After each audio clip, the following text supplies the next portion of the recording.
Bonjour à tous et bienvenue sur ma chaîne Amalgame Créatif.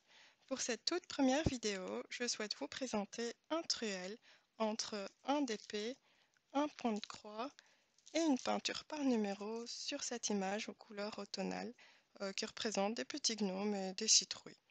Donc l'idée en fait est de réaliser les trois kits et de vous présenter l'avancement dans de prochaines vidéos pour comparer le rendu de chaque kit.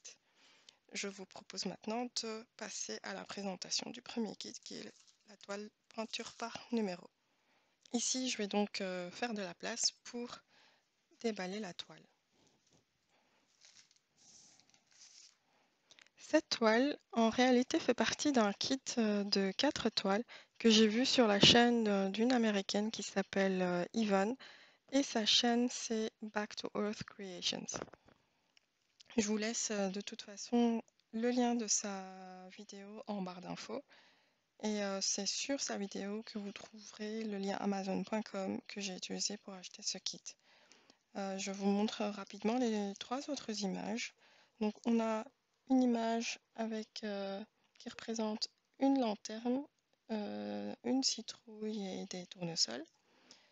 Une deuxième image avec une citrouille et des petits oiseaux. Et nous avons une dernière image avec un vase et des tournesols et toujours une petite citrouille. Alors, je vais mettre de côté les toiles et on va déballer celles qui nous intéressent pour aujourd'hui. J'ai retiré le plastique de la toile parce que ça faisait quand même pas mal de bruit et donc je l'ai fait hors caméra. Donc je vous montre tout de suite la petite miniature qui vient avec la toile. Donc on voit bien l'image qu'on est censé peindre avec la taille. Donc la taille de l'image fait 30 par 40 cm. Avec notre toile, nous avons aussi tout ce qu'il faut pour la réaliser. Donc nous avons un kit de pinceaux. Donc on a 3 pinceaux de tailles différentes. On a un pinceau plat et 2 pinceaux de précision. On a aussi des petites attaches pour accrocher la toile au mur une fois qu'elle est terminée. Nous avons évidemment notre peinture. Point positif pour ce kit, la peinture est dans un sac sous vide, donc ce qui permet de protéger la peinture et d'éviter qu'elle sèche. Et ici, c'est un kit de peinture avec 21 couleurs.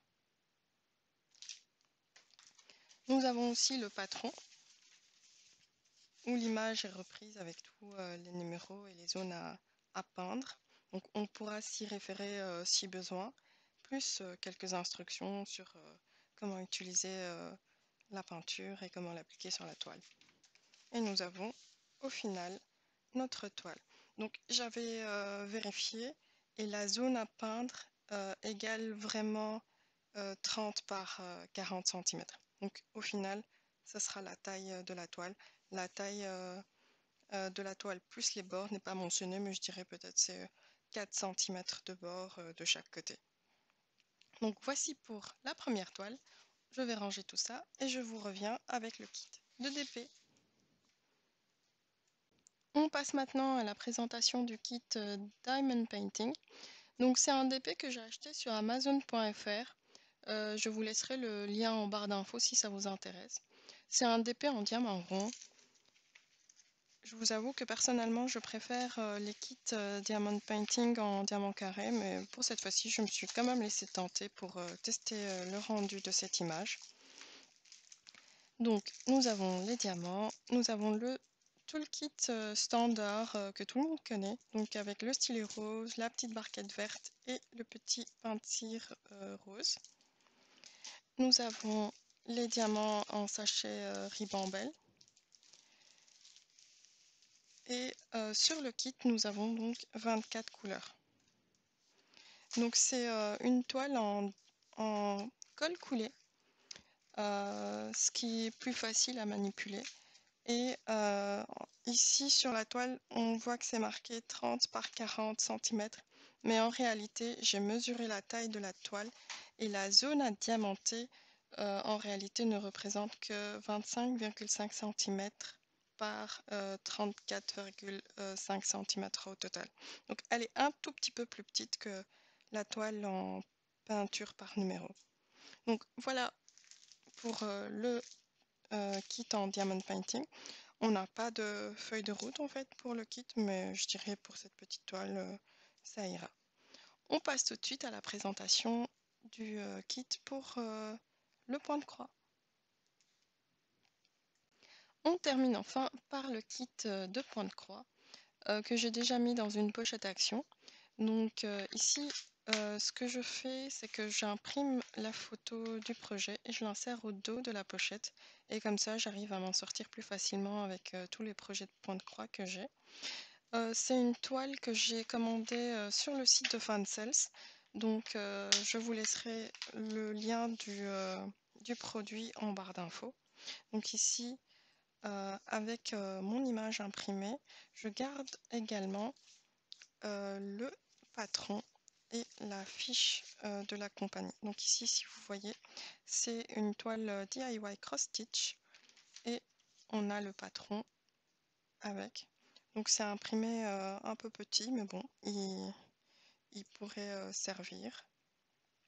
Donc sur le patron, on voit que ça fait 129 par 173 points. Et on voit que c'est une 40 par 50 cm. Mais en réalité, la zone à broder est égale à 30 par 40 cm. Nous avons ici les symboles utilisés sur la toile et nous avons 25 couleurs.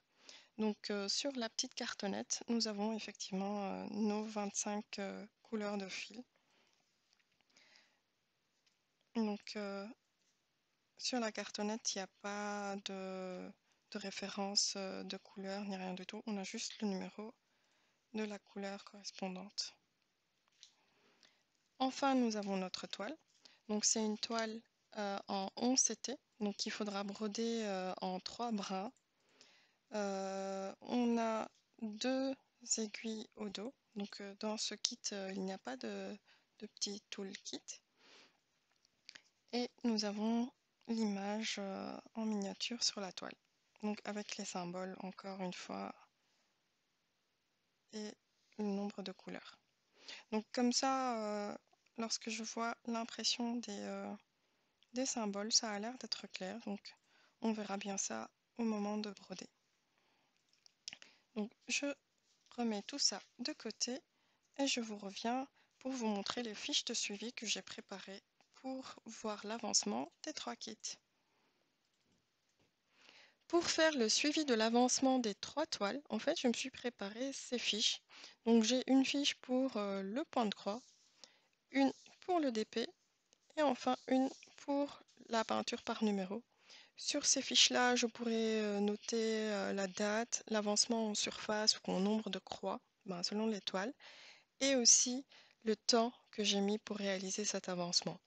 Donc en fait, mon objectif concernant ces 3 toiles, c'est de les terminer pour la fin du mois d'octobre. Et quand je dis octobre, évidemment, je parle d'octobre 2024. Donc je vous partagerai mes avancées en vidéo et en espérant que ce truel vous plaira. Si vous avez des questions, n'hésitez pas à m'écrire en commentaire, j'y répondrai avec un grand plaisir. Je vous remercie d'avoir regardé jusque-là et je vous retrouve dans une prochaine vidéo. Je vous dis à très bientôt.